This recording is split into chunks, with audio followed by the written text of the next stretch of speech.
Welcome back, everybody, to another Hoops HD report here at hoopshd.com, coming to you live on tape delay here on Monday, January 20th, a little after 9 p.m. I'm your host, Yes. Chad Sherwood, joined up top here by Joey Fortson and David Griggs. Down below, we've got John Sleeka and John Teitel. This Yes, is the and podcast where we discuss everything about college basketball. everything. And you mentioned, Chad, we are live on tape delay. So if any of our listeners or viewers want to call in while they're watching this, since it is a live taped show, they're free to do that. Yes, feel free to call in and we will not answer. But Yeah. we are going to go through all the major conferences, all the news and notes. Only game we're not going to be discussing is the one that's going on right now as we record this between Oklahoma and Baylor. Everything else we're going to discuss, preview some of the upcoming games. And we're going to start off with something that happened today that hasn't happened in 41 years. I don't want to discuss this. Nothing against Rutgers. I just hate that Chad is happy. Yes, the Rutgers Scarlet Knights ranked in the top 25 in both polls, 24 in the AP. Coaches, I don't know what they were thinking, ranking them 25, but there they are. And if you look at the standings in second place, or at least tied for second place with Illinois at 5-2 in the Big Ten. David, how about the Scarlet Knights off of an impressive wins over both Indiana and Minnesota, albeit at home? Well, it pains me to say this because I know how much it pleases you, but they really are one of the bigger stories in college basketball. The ranking is well-deserved. The one knock on them, and to call it a knock is overstating it, but maybe the criticism is I think they need to do a little more on the road, but, you got their profile up there. They do have the road win at Nebraska, but the committee's going to take into account that Tim Miles is no longer there, and they're just not going to get a whole lot of credit for that. But having said that, like when you look at – they were right in there at Illinois. They're capable of winning on the road, and they certainly have got more opportunities. But I think they're going to need one or two more before they're really looking at the 6, 7, 8 seed that reflects what their ranking is. Well, yeah, and a huge game coming up. Joby, the Scarlet Knights at Iowa this week. They win that one. I think that that's a tier 1A quality road win, and now that's the huge hole in the profile that's now filled. Well, and they're already evidenced by their ranking, evidenced by the various computer rating elements. I think that is very accurate that they are in the wearing white, but 7-8 range. I think that's where most people would have them. I'll defer to Teitel on that. And Iowa win catapults them up 1 or 2 seed lines. And can you dare? All of a sudden, beat Nebraska at home should be. Beat Purdue at home, you should. And then Michigan, Michigan's been struggling. You can do it. Then you're walking into a Maryland game at an impressive record. You're almost at 20 wins at that point. And you are, I dare say, talking about protected seed at that point. They need to finish out with a really tough schedule to do it. But they'd be placing themselves in a position in February. Well, that's crazy. Yeah, and a little note about the schedule here. First of all, that Michigan game on February 1st, that is technically a neutral court game at Madison Square Garden, but that was Michigan gave up their home game for that one. So they're going to get Michigan at Madison Square Garden, and then Michigan again at the Rack on February 19th in a very And with Rutgers' success, there are going to be more Rutgers fans than Michigan fans. It's going to be loaded with Rutgers. What was the thinking of that? Preseason. If Rutgers was doing what we all expected Rutgers to do at the beginning of the year, yes, there'd be more Wolverine fans there. But with the excitement around this program, especially being the first year where this program has popped up and all this stuff, it is going to be, I dare say, 80, 20, 90, 10 at MSG. So while it will count as a neutral court game, they will have the fans roaring behind them. Chad, how come Michigan to do that? Every year the Big Ten has one game at MSG. This year it's the Rutgers-Michigan game, and for whatever reason it was the Michigan home game that was done. I would have, if I was Michigan, I'd be yelled at. Right, everybody has to rotate a game. Everybody has to rotate a game. Yeah. Okay. What's real odd is they also rotate that with a Big Ten hockey game at Madison Square Garden, which is kind of an odd doubleheader. That is interesting. Funny is Michigan was more than happy. Okay, we have to give up a game. Yeah, we'll give up Rutgers. We were probably going to sell it out anyway at Chrysler and blah, blah, blah. Yeah. Now they might have that. Well, we've still got a Big Ten here with 11 teams receiving votes in at least one of the two polls there. And, Minnesota maybe not. And, Purdue, kind of a bubblish team, but at least 10 teams look like they're NCAA tournament teams, if not more. Hytel, you go all the way down, though. There's some teams that are heading in the wrong direction here as well, especially the Buckeyes. Yes, they were 11-1 4 weeks ago after beating Kentucky in Vegas. Since then, they have a home win over Nebraska, which is unimpressive, and 5 losses. Granted, they're all the top 40 teams, so it can be explained away. I'm not ready to throw in the towel on this team. They're top 15 in the nation in three-point shooting, so they can win games, especially close games with the three. But Caleb Weston's been doing a heroic job. He needs better effort by the supporting cast. He gave up 90 points to Penn State the other day. They need a little better defense. Next month's schedule is brutal. 7 in a row: Indiana, Michigan, Wisconsin, Rutgers, Purdue, Iowa, Maryland. If they lose like 6 of those 7, we might be seeing a team go from top to like NIT. Yeah, it's similar, not quite the same. It's similar to what we saw from Indiana last year. I want to say the Hoosiers were 12-2 at one point, and I forget how high they got into the rankings, but they were definitely up there. And then they lost all those. Yeah, they went through, was it 10 of 11? They went through a real rough patch. And the one game they won was at Michigan State, of all places. True. Yeah. Speaking about Michigan State, here's a team that had a very nice win over Wisconsin on Friday and is 6-1. And how good is the Spartan teams right now? Well, they're starting to look more like the team that we expected in preseason when they were going to be ranked number 1. They got off to a bit of a slow start, and beating a full-handed Seton Hall team is now starting to pay real dividends for the Spartans here. It is, and let's kind of take a look at the week ahead here in the Big Ten, where, as we've been saying every week, I think you can circle pretty much every game on the schedule because they're pretty much all important. I don't know, David, where do we even look at what stands out besides the Rutgers-Iowa game here? Well, I got a couple here. Maryland, one of the big things with them, well, it's a big thing with everybody. They have some low-hanging road fruit there, and they need to grab it. Rutgers, Iowa, again, it's sort of a litmus test on the road. Minnesota taking on an Ohio State team. Now, this might not be the showcase game that you want to circle, but what a high-stakes game that is. Minnesota without a road win. Ohio State, who we talked about a few minutes ago, needing to turn it around. So it might not be a stake or a showcase game, but it is a desperation game for sure. Illinois at Michigan, kind of another one. Is Michigan on the road at all this week? Michigan is at home this week hosting Illinois and Penn State. But let me just still without a road win. Let me just throw this out there. With Michigan State having 2 road games this week at Indiana and at Minnesota, with Illinois with 2 road games at Purdue and at Michigan, Rutgers, a road game in Iowa, home game against against Nebraska. If Rutgers gets the win at Iowa, could they be in first place in the Big Ten come next week? In first place.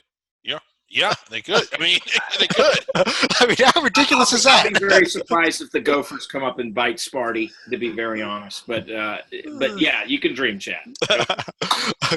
Well, let's move from the dreams over to the Big 12 conference, actually. And Joby, you're our numbers guy. I want to bring this up here. I know your J&G ratings has Baylor 1, Kansas 3, West Virginia 9. But look over at the KPI ratings, which is on the NCAA team sheets. How about that? The top 3 teams in the nation in the same conference.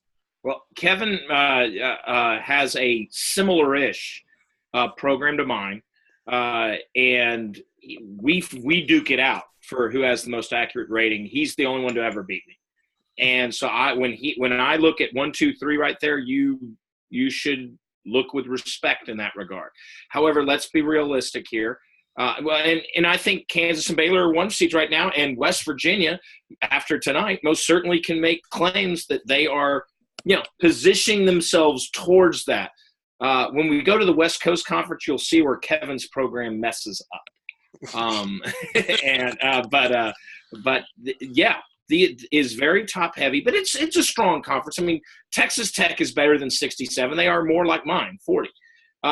And so this is a different conference than it usually is, in that it's top heavy and the bottom actually is not that strong for once. You're not saying, oh, are there 8 or 9 NCAA teams? No, there's a solid 5 or 6 here.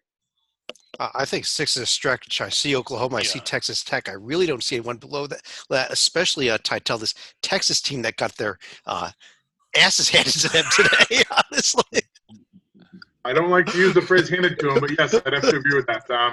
12-5 after the loss to Kansas on Saturday. Granted, a single-digit loss to Kansas is certainly respectable, but non-conference losses to Georgetown, at MSG, and Providence on the road, thankfully, those are looking much better now than they did a month ago. Very tough week ahead at West Virginia, then hosting LSU in the Big 12 SEC Interconference Challenge thingy. Terrible free throw shooting, bottom 25 in the country, about 64%. You would think that would hurt them, but the silver lining, all 5 of their losses were by 9 points or more, so they're not losing games at the free throw line. 3 juniors and 2 sophomores, so if they all return, then they should have a very solid veteran crew next year. Hard to believe. I think of Shaka Smart as this amazing coach in regular and postseason, and he is the defending NIT champ, has not won an NCAA tourney game in 6 years. I don't know that Shaka Smart's going to have a job next season if this team can't turn things around. Not at Texas. I mean, especially after tonight's game, 97-59. But David, West Virginia does that to Texas tonight. After over the weekend, they lose to Kansas State. Just a head scratcher. And they got beat really bad. The only thing I can consider, and sometimes this happens in college basketball, they just did not show up ready to play. They thought that it was sort of routine. They didn't think they had to show up, and they didn't. And then that seems to have been corrected between then and tonight. But yeah, I mean, a really bad showing. I mean, their worst of the season, in my opinion, from a West Virginia team that normally brings it pretty hard every night. We have the upcoming schedule here in the Big 12, and Sleeka, the big news in this conference after a couple games, including the Kansas State-Kansas battle on coming up here tomorrow night, Tuesday night, is that this is SEC Big 12 Challenge Week on Saturday. I highlighted those 10 games there. Couple interesting ones, including I'm really fascinated about this Baylor-Florida game. That might be the highlight of them all. Well, Baylor is going to be walking into a literal alligator hole in Florida where, depending on how tonight shapes up, they could be looking to hang on to a number 1 ranking or could potentially be looking at 2 losses by the same token. Let's also look at Texas Tech, who's going to have their final major non-conference test against Kentucky, where they're probably going to be fortunate to be playing that game now as opposed to December. And also look at a team like a TCU. They came back to earth after losses on the road against Oklahoma and I think it was West Virginia.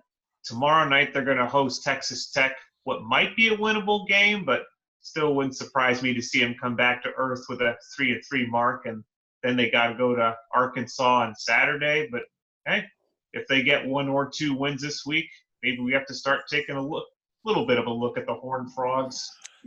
Yeah, one of my thoughts, if I can jump in here real quick, Chad, what would you think, and I know I said this last year, if they didn't announce the matchups until a week or 2 before, where it was decided that one year the conference would, like one year the SEC would play at home, the other year the Big 12 would play at home, because while we have some really good games, if we were matching them up 2 weeks ago, I don't think we'd have Tennessee, Kansas, and some of these that just aren't. But having said that, TCU Arkansas should be a good game. It's sort of a desperation type of game. LSU Texas, at least for Texas, is a desperation game, and that should be a fun matchup there.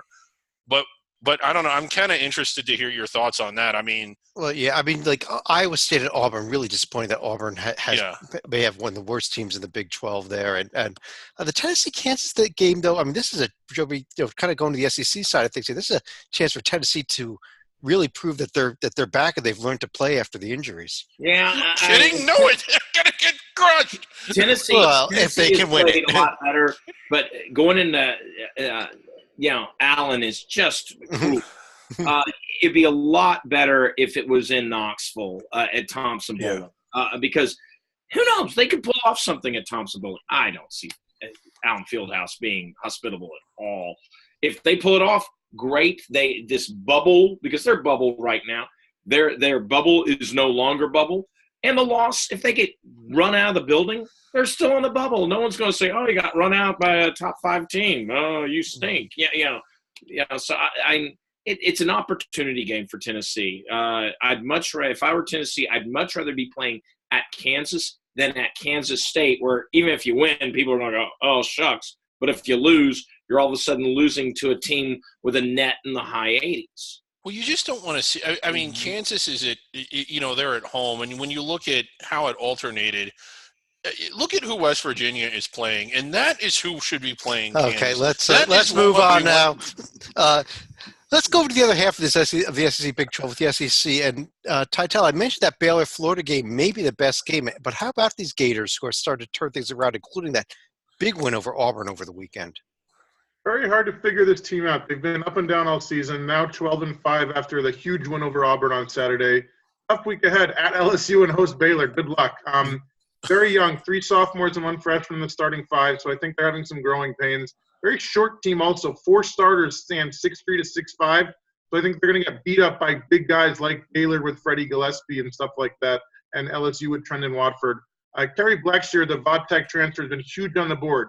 2 separate 16-rebound games this month, and Coach Mike White got his 200th career win last week. He doesn't even turn 43 until March. He could have a very nice Hall of Fame career. Obviously, it's very early on, but he's got a lot of decades ahead of him, I think. 2 more wins. He's going to have 9 straight winning seasons in his 9 years as a head coach. Salika, a couple of teams we want to mention here. Kentucky missed a strange loss to South Carolina, comes back with a road win over Arkansas. Well, South Carolina and Angry Frank have been a strange matchup for Kentucky over the years, and this was another instance of where a little bit of Carolina magic overtook Kentucky, but they didn't seem to skip a beat with a win at Arkansas on Saturday, even with Calipari, I guess, strategically getting self-ejected, because he's been known to do this once every year, every 2 years, where it looks like Kentucky's just kind of sleepwalking through a game, but they end up getting a nice road win at an Arkansas team that I don't think had lost at home this year. No, I think that was the first one. I guess a couple other games of note here. LSU now 5-0 in conference, just missing the top 25 where Rutgers is. I just got to give a little bit of a shout out here also to Vanderbilt, who lost at home 66-45 to Saturday. Vanderbilt did not make a 3-pointer in that game. This was the first time since the 3-point line was invented and put into college play that Vanderbilt failed to make a 3-pointer in a game. So congrats to the Commodores for ending their streak. Yeah. Oh, and they're just going for 0 again. I mean, it's remarkable because they're not just losing. They're losing to – I mean, Arkansas is a tournament team right now, but losing by 20, come on. Yeah, how many in a row is that? Losing by 20 to Tennessee, a bubble team. I mean, this is ugly. They were 0 for last year. They lost. It was 0 for 19 with the conference tournament. I assume they lost their conference tournament game the year before. So, I mean, we're getting pretty high up there. There's the upcoming schedule. We discussed all the SEC Big 12 Challenge games already, as well as that big Florida LSU game coming up Tuesday night. Georgia at Kentucky is in there also. A couple other games on Saturday. You've got 2 games that are not part of the challenge. You got the Ole Miss at Georgia game and the Vanderbilt at South Carolina game. But let's real quick. Georgia has toyed around with the bubble, but that loss to Mississippi State is a killer. And they can recover a lot if they go into Rupp and pull a miracle. But the big one, they cannot lose to the Rebels at home, or we can start to not talk about Georgia as a bubble team anymore. I just wanted to say that, like, Tennessee, West Virginia would have been an interesting matchup, just sort of Appalachia, and it would have freed up Kansas and Missouri to be on to we talked about the top of the Big 12 and how good those top 3 teams are. I think we've got another conference, though. Between the Big 12 and the ACC, we could have 6 of the 8 teams in the top 2 seed lines at the end of the day, with Florida State, Louisville, and Duke, although kind of the rest of the ACC, we're starting to hold our nose at. But Tytel, Florida State to start with now 6-1, huge week with the win with their win there. Where was it? Virginia on Wednesday and at Miami on Saturday. I mean, everybody wins at Virginia these days. Not a big deal. But Yeah. no, 16-2 after a 4-point overtime win at Miami, which was unimpressive on Saturday, but still a win. 3 sophomores and no freshmen in the starting 5. Great size, starting backcourt, 6'4" Trent Forrest, 6'5" MJ Walker. They can tower over every other team they face almost. Next week, they have a chance, if my math is right, Joby, second team in the past 8 years to sweep Virginia, possible. And then they get a trip to Cameron Indoor next month, which could be the ACC game of the year. Leonard Hamilton, all he does, Elite 8 in 2018, Sweet 16 in 2019. I would not want to face them in March of 2020. Joby, kind of on the other side of that, among those top 3 teams, one of the worst weeks in Duke history here with 2 losses. The Clemson loss is the one that you just gotta go, what? You know, I mean, Clemson just must have thought they were still on the high from Chapel Hill. You know, with a great upset win, if you want to call it that. That Clemson breaking the streak, so they ran Louisville. I almost would, in watching that game, I'm not going to punish Duke as much as I give credit to Louisville. Agreed. We have been skeptical of Louisville, and this was the game that they didn't finish against Kentucky. You know, they should have won the game against Kentucky this year, and they let it slip away. They didn't let this slip away. They had a stranglehold of 8 points the whole time. Every time Duke came at them, Louisville was ready. Give Louisville credit. Louisville is we've always had them as a protected seed, but now maybe we could start once again talking about them in the 2 range on the high side as opposed to the 4 range. Yeah, look at those 2 profiles there, especially that Louisville profile on the left. I mean, that Duke win just elevates that profile so high. It did, and to build on what Joby is saying, this was not so much of a progression as it was the flip of a switch. It wasn't but a week ago they were at Notre Dame sweating out Notre Dame. Now, they were on the road, but Notre Dame probably not an NCAA team, maybe NIT-ish. Notre Dame will not remain a Tier 1. I mean, then, as the conference goes on, I think they'll collect losses that will fall below 7. Yeah. Right, and then they go to Pitt and get the win, but it was not without controversy. And whether it was the right call or not, they didn't exactly finish them. So to go from playing like that, which is decent, whenever you're beating anybody on the road, you're playing pretty good. But to go from those 2 games to into Cameron and win that one, wow. And Joby was right. When they needed big plays, they got them. The defense, I thought, was phenomenal. Every time Duke seemed to be building momentum and the crowd was getting into it, Louisville would come up with a stop. It was one of the most impressive single game performances by a team I've seen all year. And that's not hyperbole. It was a phenomenal showing by Louisville, so much so that, like, you wonder, how did they lose the games that they did?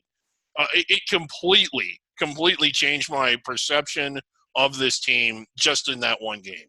Puppet, let me tell you something about another team that quietly has 3 road wins in the ACC themselves. One is at Virginia, one is at Georgia Tech, and one is now at Virginia Tech. So please tell me, pull up the Syracuse profile and tell us where you would have the orange in your current seed list.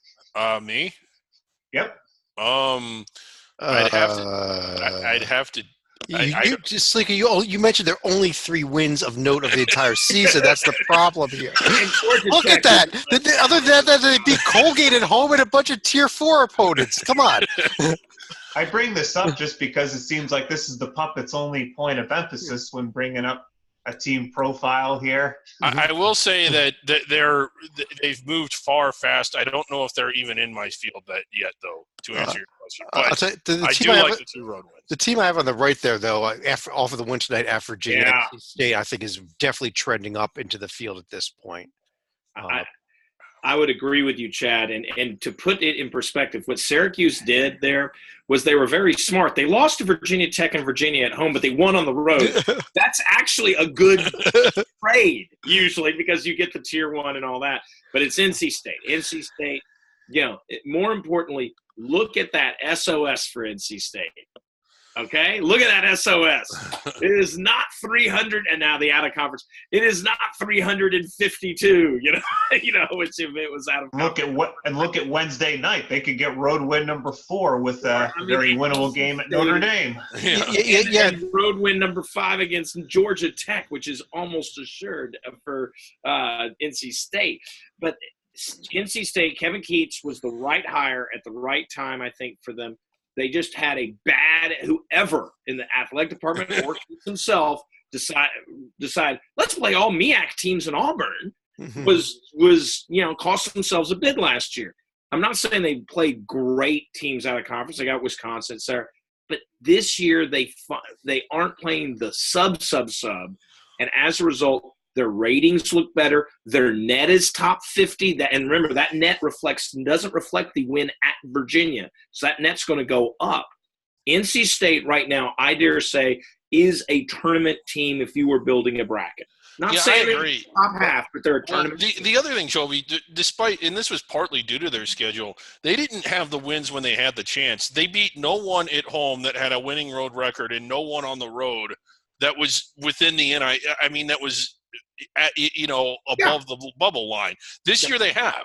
So, they've played a better schedule, but they've also beaten better teams. Let's keep things moving here a little bit. Titel, I've got the upcoming schedule here for the ACC, and one of the strangest things here is I don't really know that there's a big game over there in the ACC, and I don't know that I've ever said that before about the ACC during conference play in my entire lifetime. It's an excellent point. I'm looking, I'm not seeing anything jumping off the page. Duke plays a bad team and Louisville plays a bad team.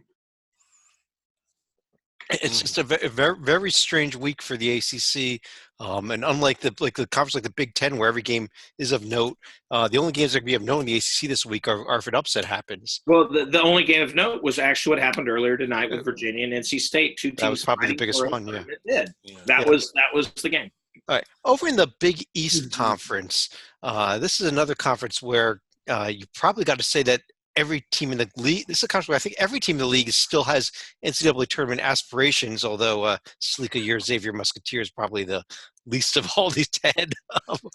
Yeah, their bye this weekend came at a perfect time when you consider just what happened at Marquette last Wednesday, where during the first half they looked kind of decent, but they threw one punch, figuratively speaking, at the beginning of the second half. Marquette counter punches, and then they just completely turtled the rest of the way. But I think the story in the Big East this weekend, David, was DePaul. Beating a Butler team that was looking, like they might contend for one seed at one point here. Yeah, and beating them good. This DePaul team, obviously we were really excited to see what they did out of conference, and it was warranted. They lost their first 4 conference games, but I do think that it was a little misleading. One was a close loss at home. It was at home, but it was a close loss to Seton Hall. Another one was an overtime loss to Villanova, who's ranked 9th and 11th. So when you're losing in overtime to Villanova and you're losing by 1 point to I forget who it was, and you're losing close games to Seton Hall, you're still playing pretty good ball. And I think that came, if nothing else, DePaul is still here. Still on the board, yeah. Right, yeah. I think it's Providence you were talking about. Yeah, thank you, yeah. Titel, how about Villanova? Nice week with we have to call a nice overtime home win over DePaul, followed by the win over UConn. When's the last time you said that? Exactly. We'll see in a minute about the very important game that Villanova has upcoming. 14-3 after a 6-point win over UConn on Saturday. One of the best free throw shooting teams in the nation. 78% is top 15 in the country. Huge game against Butler on Tuesday. 5 different players who've already made at least 23s. So you cannot just stop one guy. They have a whole arsenal, as usual, around the arc. No seniors in the rotation, and I don't know if anybody's good enough to make the leap to the NBA like they had so many in the past. So they might be even like a top 4 or 5 team next year. Jay Wright's team has won this conference 5 of the past 6 years. It's very hard to bet against them. Yeah, it is. And but the other team you can't bet against now, Seton Hall, Joey, playing just better and better as the season goes on. I said it last week. I'm just going to repeat for those who didn't see it last week. For all the skeptics, including myself, on Seton Hall's preseason rating of like 11, 12, 13, which was in everything, it seemed like, well, someone from the Big East has got to be there besides Villanova. We're seeing now why. And we're seeing, some great play. And it's, once again, not just all Miles Powell. They have a team here, and they are putting together a very pretty resume.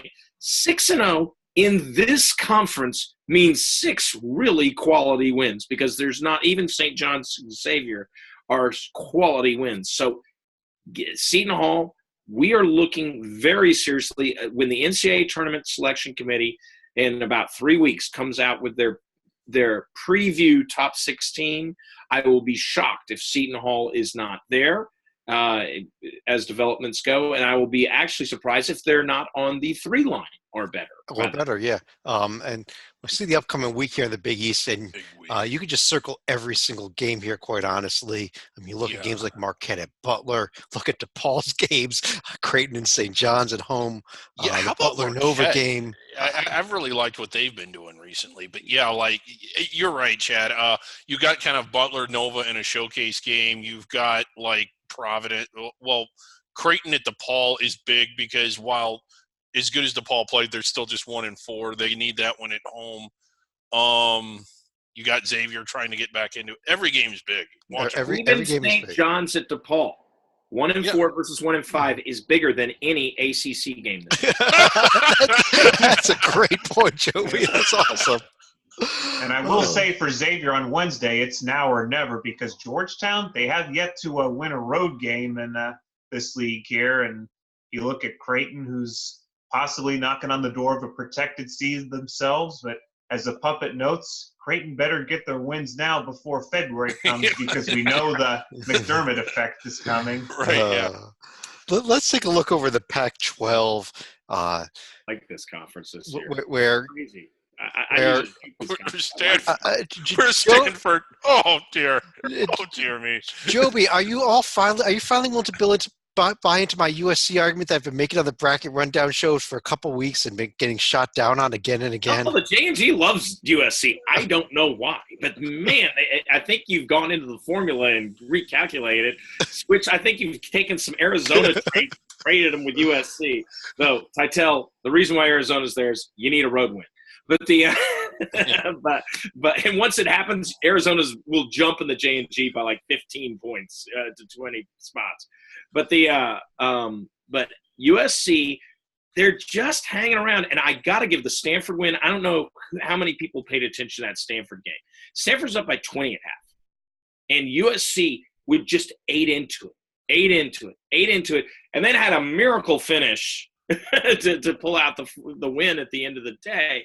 But that showed a lot of heart. They could have – the USC teams of past that I know, even though I like Andy Enfield, the USC teams of the past would pack it up.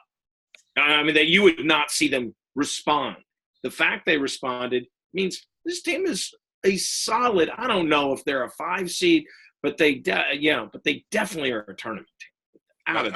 I agree with that, yeah. And Titel, I got to ask you first about your Arizona Wildcats here, who I think are the most mystifying team that they're in the top 25, because I look at their profile and I see a couple of home wins over a couple of decent teams, but not much else. Yeah, it took them until mid-January to finally get a Tier 1 win. Obviously, it was a fantastic one. As Joby says, it was a home win, but still, it's a great resume piece. 0-3 on the road, it's hard to – you can't explain that away. They're 0-3 on the road.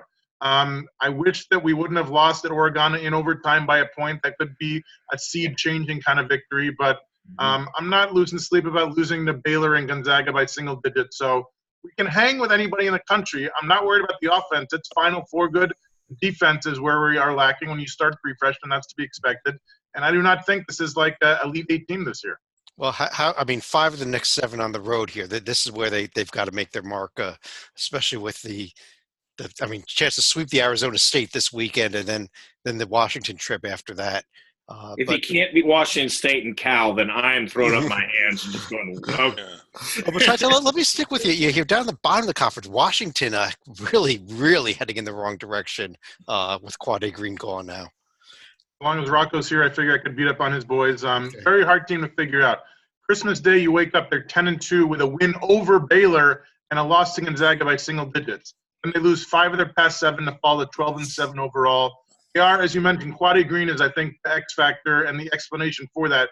They're 1-3 without him. The 3 losses are each by 6 points or less. So you don't think of one guy as making a huge difference when you're losing those close games.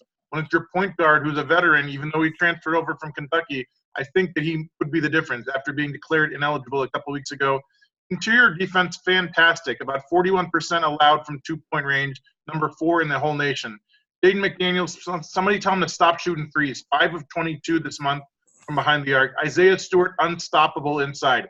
25-point, 15-rebound, 5-block effort in the overtime loss to Oregon. He's only the second guy in a power conference who's a freshman this decade to do that. The other guy last year you might have heard of, Zion Williamson. Salika, the head scratcher of this week in the Pac-12 was Washington State somehow beating an Oregon team that was looking Final Four good before that game. Yeah, Oregon had to have been looking ahead, and even then it looked like the Ducks were probably going to have an 0-2 week because they actually dug a pretty deep hole against Washington before Peyton Pritchard literally willed them from, I would say, halfway across the state of Washington just to give the Ducks a split right there. Shot. Unreal. Oh, crazy.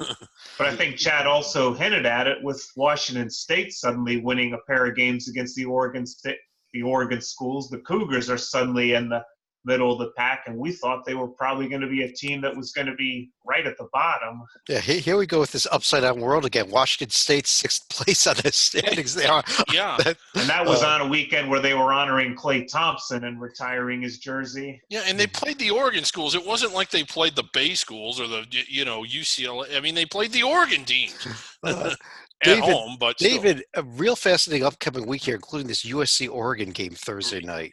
That one's massively huge. They still have so far to go that it isn't even really worth bringing up. But if Wazoo goes to Colorado and wins that one, you got to. They're still not a tournament team. Right, I'm sorry. Maybe the NIT could be calling though. Yeah. But again, like Washington, a big week for them because of what you just said. It's getting ridiculous. There. That Colorado game looms so hard for for me. Let's talk about a couple of the top teams in the nation that we haven't discussed. We'll start off with the West Coast Conference with the Zags, who continue to roll, yet despite continuing to roll, actually drop a spot in the AP poll as Baylor is just rolling over a lot better teams than the Zags have been rolling. And in the magic of the polls, if you looked at the top 25 a week ago today, I think there were 3 or 4 different teams receiving votes. One of them was Duke. And it was very close. I mean, I think it was within 6 or 7 points in each poll. It was 3 points that Baylor beat out Gonzaga by today too. It was very close. Yeah, it was very close last week as well. So you could only assume that some of those that were voting for Duke voted for Baylor this time. And last week, I think we also had an instance where Baylor had one more first-place vote than Gonzaga did. But yeah, they did. Yeah. But St. Mary's, BYU winning their games other than against Gonzaga. But Ty, how about beyond these teams? How about, I think you want to discuss the Dons? Yes, I mean, they lost 3 straight after Christmas, and I was ready to get rid of them, but they've won 3 in a row, so they're now 14-6 overall. They better win a lot of their next 8 games because, unfortunately, they got 2 against BYU, 2 against Gonzaga, and 1 at St. Mary's, or they better win the conference tourney. Otherwise, there's no way they're getting in because teams with 11-point road losses of Portland on the resume do not get at-large bids, as we all know. Defense is their main problem. Bottom 20 in the nation by allowing almost 38% from behind the arc and 75% from the free throw line. Not that you can defend a free throw, but they're losing games because the other teams are making better free throws. 2 seniors and 2 juniors in the starting 5. So I like that veteran teams this time of year. They're not going to hit the wall because they have guys who know how to stay healthy for the whole season. They also just need to make some threes. They're shooting over 553 so far this season, number 6 in the country. Make a 3. Yeah. There's the upcoming schedule for the West Coast Conference. BYU actually 2 road games, so that's important to pick up those road victories. Yeah, it is. And I don't know why we're so enthralled with Gonzaga, to be honest. I mean, Kevin has them as a 5 seed, so. There you go. We mentioned at the top of the show that he's way off on that. And you can see he's nowhere near. Actually, the old RPI formula has them at a 33. That's very interesting. But look at their schedule. That's the old RPI was basically 7th grade math, and they did play Texas. I mean, they played teams that didn't win a lot of games. Let's take a look at the other top team in the nation that we haven't discussed yet. And, of course, I'm talking about the Mountain West Conference. And when we talk about the Mountain West, we've got to mention that it is brought to you by the ConExpo ConAGG 2020, March 10th through 14th, at the Thomas & Mack Center there in Las Vegas, Nevada, forcing the Mountain West Conference tournament to be a week earlier. Right. But register now, ConExpo ConAGG.com. We need to register. We keep saying we're sending somebody out there for championship week. Yeah, we are. We're certainly going to be calling them. We're being in touch with them. Yeah. For updates on what's happening at the Expo. Yeah, but David, San Diego State picked up a pair of wins. They struggled a little bit with Nevada, but not much. Yeah, not much. A little. It must be a matchup thing. I watched both games against Fresno. Fresno, if you haven't seen them, and there's no reason why you would have, not a very good team at all. But I don't want to say they sweated, but they didn't exactly bury them the way that you would expect them to bury a really weak team. But that's just semantics. Like, this San Diego State team is exceptionally good. They're as good defensively as anyone in the country, I think, and they're just going to continue to run over the league. Can we pull up their profile, Chad? Because San Diego State, yeah. Yeah. For me, as a committee member on a mock committee, which that's what I want my tombstone to read. Here lies a committee member. I don't really – the one thing that they don't have that you typically see out of a 1 seed is a road win against a protected seed. But they still – I mean, first of all, they're undefeated, so you have to like them for that. They're the only team that's won at BYU so far. Gonzaga likely will win there, so that might not hold serve. But they also got the neutrals against Iowa and Creighton, and they won those 2 games rather decisively. So there is, the Utah State game was 9, but they blew them out, really. It wasn't until the end of the game that the score looked respectful. So you have to kind of peel back the onion a little bit and look a little bit into the surface. But the indicators are there that they do deserve a 1 seed. I guess my question to Joby and Titel is, are they getting a 1 simply because of their record? Or when you look at their credentials, are the credentials there for a 1? Well, let me kind of change that question a little bit. Let's say they do lose 1 game. They lose at Boise, something like that, and you don't have the undefeated there. Are they still a 1? I think that's kind of better question. Yeah. Likely, in my mind, because everybody else will be collecting losses, and all of a sudden they're going up against a Duke team with 5 or 6 losses that might have a stronger profile, but at some point you go, hey, 1 loss is pretty darn good. Get to 2, we're talking a little different. I know that sounds weird, but that just looking at the NCAA history of how seeding is done, and they've done enough to, the Iowa, Creighton, BYU is enough to where this isn't Stephen F. Austin. So from a few years ago, who's, had 3 losses and was kind of dismissed. Overall record will mean something here. Yes, I think they still get a 1 because other teams will fall to them. But if all the other competitors maintain their 2-3 losses, then no. I think another thing to consider is that all the teams below San Diego State are practically interchangeable right now. Utah State and New Mexico have fallen like anchors. UNLV, you've been a pleasant surprise in league play, but did absolutely nothing in November and December. Yeah, UNLV 5 overtime games already this year, which is amazing. But I've got to take 2 seconds talking about maybe the game of the year in the Mountain West. It did not involve San Diego State. That was Saturday's Boise State Utah State game, where Utah State had a very comfortable 19-point lead with 3.5 minutes to go in this game. Yes. They also had a 5-point lead with 4 seconds left to go in the game. Somehow, miraculously, they blew this game in epic, historic fashion. Boise Boise almost came back, looked like they were not going to finish the comeback. 5 seconds left, they hit a three-pointer, steal the inbound pass, get the layup, tie the game with 2 seconds left. It ends up going to overtime, and they just kind of rolled in the overtime, honestly. But this was one of the most amazing comebacks I've ever seen. And kind of like David, I was about to go to bed. I was turning the game off. I did turn it off. And then suddenly I see, wait a second, it's suddenly down to 10. It's down to 5. It was unbelievable. Now, the one game I did see, was it last year or the year before, where New Mexico State had a 25-point lead with 10 minutes to go and blew that? I did see that. But Tytel, I think you want to discuss one other team in this conference, though, correct? I'm just going to briefly give Colorado State a little shout out. 9-6 in non-conference play is nothing to write home about. 4-1 in conference play after beating Air Force on Saturday, even in a conference that is not elite like the other ones. They still might have to win at San Diego State next month or win the conference tourney if they want to make the big tourney, because, as we know, teams who have home losses to Arkansas State on their resume do not get at-large bids. Yeah. Senior Nico Carvacho has been amazing the past 7 games, averaging a double-double with 11 points and 12 boards and ridiculous shooting numbers, 37 of 54 from the field. The team is 6-1 in those past 7 games. Not a coincidence. Coach Nico Medved decided to insert freshman David Roddy in the starting lineup. He scored 12 or more points in all 7 of those games. He's got one of the most unique body types you're going to see in college basketball. 6'5", 250. Okay. Wow.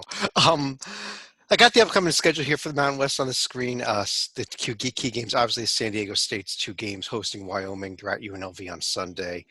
Let's jump over real quick to the last 2 conferences we want to get to for the night. We're running a little bit late here, but in the American Stalika, we've got now Houston, Tulsa, Memphis, all kind of up there. Wichita State with 2 losses, though, having lost the games to Temple and Houston this week. Yeah, I knew it was going to be, shall we say, another apocalyptical sign, seeing Frank Haith and Tulsa tied for the lead in the American. But we were going to have at least one other co-leader, whether it was going to be Wichita State or Houston. But the surprise was Wichita State had a pretty bad week themselves.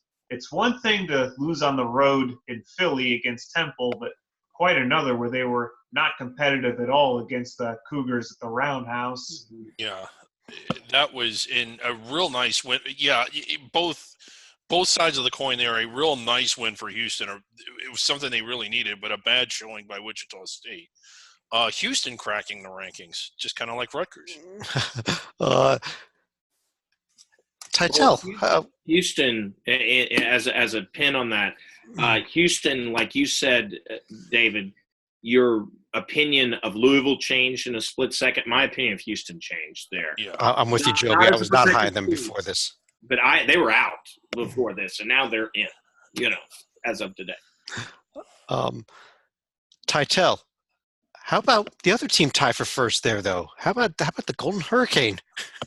Gotta give Haith a little love. 12-6 after beating Tulane.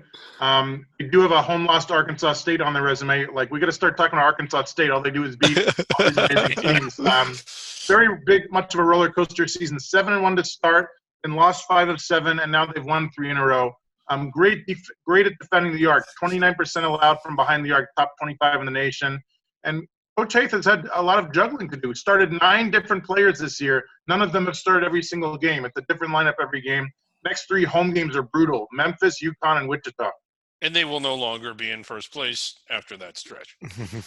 The game's at UConn, I believe. It's Tulsa at UConn on Sunday. Yes, but there's a home game after that against UConn. Oh, they play UConn almost back to back, I think. You're right. The upcoming schedule for the week there, Wichita State really needs some wins. They're at South Florida and hosting Central Florida. And Saturday, Big 5 game, Temple at Penn. A little non-conference action. Ooh, yeah. Think the Quakers are going to take them out, Tytel? Why do not? I don't think the Quakers have played in about 4 weeks since their last Princeton game, so they're well rested for it at least. Yeah. David, how about the Atlantic 10, where Dayton is another team that just continues to roll and rolling towards a protected seed? Way up there. They shot up in the rankings, although a lot of that had to do with the teams ahead of them losing, but they're looking really good. They win in the St. Louis, and on the surface is beating a bubble team on the road in overtime in and of itself something to get excited about. No, but I mean, they were down by 13 against a good team that's on the bubble. With everything going against them, with the atmosphere against them, they fought their way back into it, forced overtime, actually had chances to win it in regulation and didn't. And even still with St. Louis, even when they had the momentum in the overtime, they found a way to win. So you have to like how they battled back in a tough situation and captured the title. Yeah, and then won the Arch Baron Cup. So. Anyone that does not know what we're talking about, go to archbaroncup.com. Just check it out. It is, even if you do, go there anyway. It is hilarious. But, sometimes a sign of a really good team is when they're able to beat a good team without playing their best game. And that's what Dayton did on Saturday. Or was it Friday? I'm sorry, Friday. So, I've been a big believer in Dayton all year long. I still am. I would like to see Duquesne play somebody good so I know what the hell to think of them. I have to admit, Dayton's free throw defense was incredible. The Billikens missed 14 times from the foul line, and that made the difference. It did. It was one of the differences. Chad, this is very interesting. Look at this conference as a whole. I think the A-10 is going to get 2 bids even if Dayton wins the tournament. Where it's going to come from is going to be very interesting. I think that I can't agree with you on Duquesne. If you're going to go Duquesne, I can't go there. No, I'm not saying okay. It could be Duquesne, it could be Richmond, it could be Rhode Island, it could be St. Louis, it could be VCU. Look at the resume ratings, across the board. They're all in the 50s, 40s. Kevin has Richmond, Rhode Island in the 30s. All of these, someone is going to move up and be getting, look over at the net too, getting good wins, tier 1 wins if they're on the road, tier 2 if they're at home. They're going to be building a solid resume. If a team pops out, which I think inevitably someone will, maybe 2 teams, they will have a resume that come March, we're going to be sitting here going, hey, they actually have a good enough resume to be in this field. I truly believe the A-10 is destined to be at least a 2-bid league, maybe 3 if a surprise, wins the tournament. Titel, do you agree with them? And did you have a pick at who might be there? Maybe the Bonnies, who are not one of those 50 teams? I like Joby's logic. My fear is that if all these teams besides Dayton beat up on each other and the committee has a choice of the 10th best team in the Big Ten versus a St. Louis team that might be 20-9, I fear that St. Louis or something like that might lose out. But I wanted to briefly discuss the Bonnies. They were dead in the water. Started out losing 4 of their first 5. Somehow, their only win was against a little team called Rutgers in Toronto, which is now out of the country doesn't count. Come on. Get it for them. This is tier 1A on their resume. You thought they were dead in the water. Somehow they win 11 of their next 12. Then they go to VCU and lose by 28 on Saturday. So I really don't know how to figure out this team. They go to Dayton on Wednesday. Assuming they get destroyed, we can put them back underwater. The X factor, their sophomore center, Osen Osanai, he's out with a concussion. I hope he's healthy. When he's healthy, they're 11-1. When he's not, they're 1-4. Yeah, the other game that I want to circle for this week, Saturday, Dayton at Richmond. Of these other teams that Joby mentioned, Richmond's the one that I think I like the best at the moment. I would agree with that. Beat Wisconsin, which gives them street cred outside the conference. Yeah, I like St. Louis too, but I like Richmond the best. Yeah, so if Richmond can pull off, first of all, got by LaSalle on Wednesday, but then pull off the home upset over Dayton, that put them on the map. Yeah. But Titel, their top scorer is out, correct? Blake Francis, unless you guys know how to fix a fractured sternum, I don't think Richmond's going to beat Dayton. I will go there and see what I can do. On that note, though, let's go ahead and pull this down here. And I guess let's go over to final thoughts here. And Joby, let me start with you. Titel said it. The national media is talking about it. How many teams is the Big Ten going to get? We talk, 10, 12, et cetera. I want to remind folks, I agree that the resumes as of this moment scream that. But when 2 teams play on a basketball court, one has to lose. I don't know if you heard this before. I guess if you're Gardner Webb, that's not the case. Yeah, But- not tonight. But one team has to lose. And as you compile losses, Ohio State, Minnesota's 10-8, somebody's going to fall down as your Illinois get a win, as your Rutgers teams get wins. Somebody's on the wrong end of that. The Big Ten will get a lot. They will almost assuredly get more than anybody else. But let's not talk crazy that 12 teams are going to get in because Purdue even lost to Nebraska. So it's not even – so teams are going to get losses that will hurt their chances of getting in, even though they're playing other tournament teams. A 15-15 team's not making the tournament, people. It's not. And there will be those very good-looking resumes but bad records that won't get in from the Big Ten this year. Agreed. Titel. So I got to see Marcus Howard in person over the weekend, the nation's leading scorer. All he did was score 42 of his team's 84 points in a road win at Georgetown. I don't know if he's going to play in the NBA. I don't know if he's going to be National Player of the Year.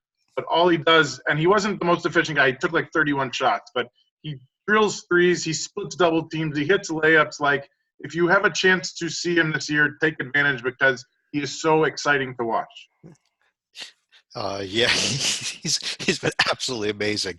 Salika.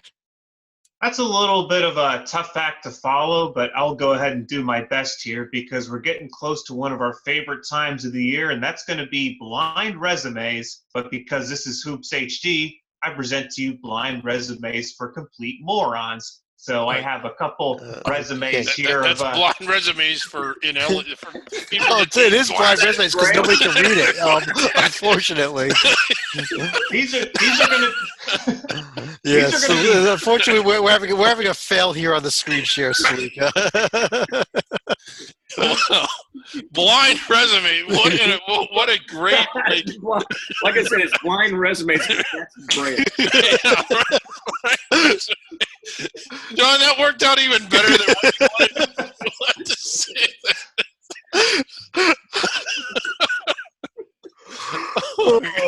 Okay. You want to finish your thoughts, Salika? That was brilliant.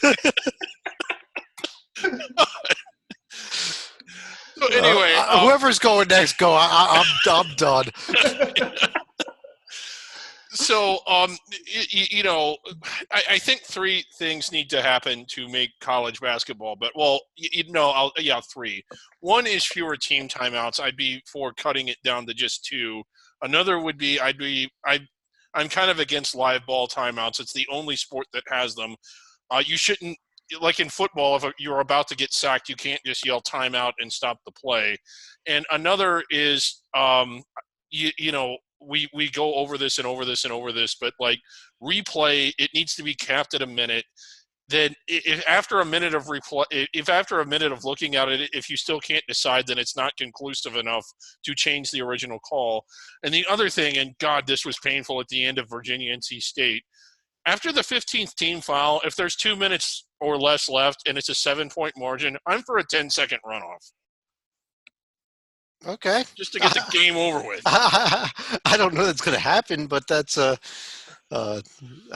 don't know that I could support that last one, David. But I think something has got to be done against the parade to the foul line. But when you get to the parade to the foul line, combined with the timeouts, if it's more than combined with the replay reviews, that's when it's just like you want to put a gun to your head. But yeah, and I get 7 points because that's 3 possessions. If it's 3 possessions in less than a minute and you have committed 15 team fouls, do like in football. What are the circumstances there? A penalty, you can take a 10-second runoff. Give the team the option of running off 10 seconds.